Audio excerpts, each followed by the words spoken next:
就是可能是一个 EDO 悬雍垂比较松弛的患者，那他手术前悬雍垂看起来是没有很肥厚，来说 A， 好 A， 好，来 A， 那我们在两边的悬雍垂做了一个拉提的一个动作，让他的悬雍垂再往上提升，看是不是可以改善他的这个打呼的一个状态这样子。好，那你手机拿出来，手术前呢，我们就是会请病患就是录一下这个打呼的这样子的一个次数，整个晚上如果是像这个黄色的这一种，就是打呼的情况是比较明显的这样子。那手术完之后它就是打呼的程度就会降的，就是比较没有打呼的一个状态。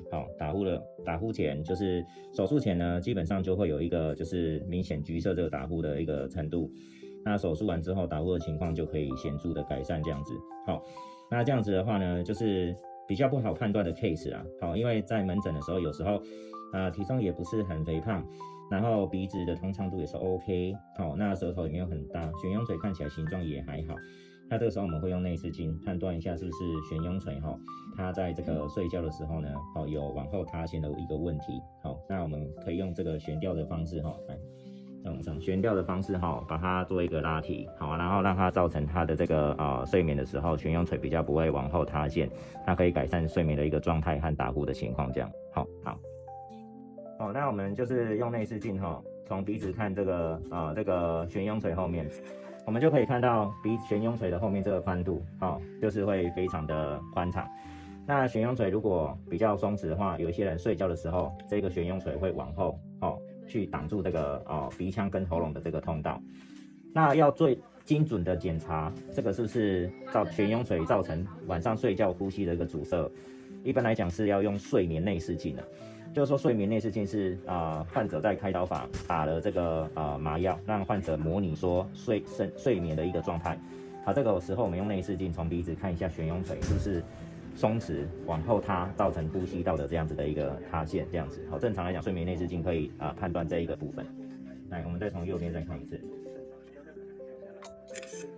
这个鼻腔的通畅都是正常的。那这是手术完之后的一个状态。来，用鼻子呼吸一下。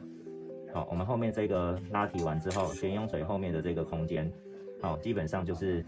通畅的。那如果没有做睡眠内视镜呢，我们平常呢，在一些悬雍垂比较肥厚的、比较明显的患者呢，做内视镜也可以看到他悬雍垂后面这个空间有被阻塞的一个问题。但是如果是在门诊看起来都正常，那本身也没有一些肥胖的问题，那还有打呼的话呢，他有时候会需要做一个睡眠内视镜，看一下说他睡眠的时候是不是因为悬雍垂塌陷而造成的阻塞。